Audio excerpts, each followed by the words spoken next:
Hello, જય જીનેન્દ્ર બધાને. કેમ છો બધા? અમર ભાવના બ્લોગમાં ફ્રેન્ડ્સ આપનું સ્વાગત છે.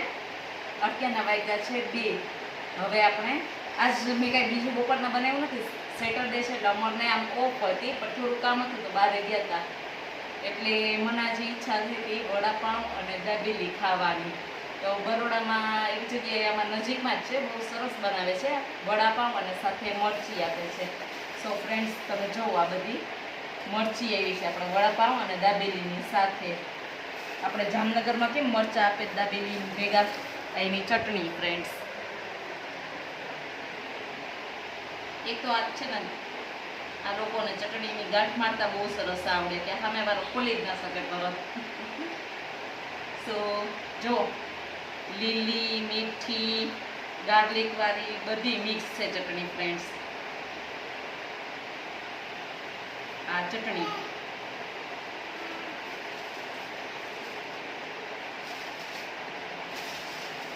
આ આપણા પેકિંગમાં આપ્યા છે. જો ફ્રેન્ડ્સ, અહીંયાનું પેકિંગ આવી રીતે છે, સીલર પાઉચમાં.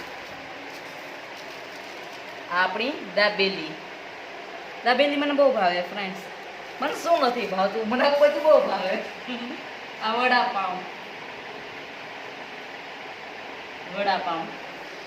મુંબઈ સ્ટાઇલ વડાપાઉં બી મંગાવ્યા છે, વડાપાઉં ને દાબેલી. તો ચાલો ફ્રેન્ડ્સ, અહીંયા હાર્વિસ રમે છે, મને જોવે છે કે મમ્મી બધું ખાય છે એકલી એકલી.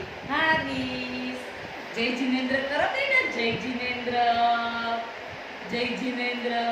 હરેશ અત્યારે મૂળમાં નથી, કેમ કે હું ખાઉં છું ને એટલે. સો ચાલો ફ્રેન્ડ્સ, જોઈન થઈ જાઓ વડાપાઉં ને દાબેલી ખાવા માટે. મારો બ્લોગ પસંદ આવે તો ફ્રેન્ડ્સ લાઈક કરજો, શેર કરજો, કોમેન્ટ કરજો અને સબસ્ક્રાઈબ કરજો. આવજો બધા. જય જીનેન્દ્ર.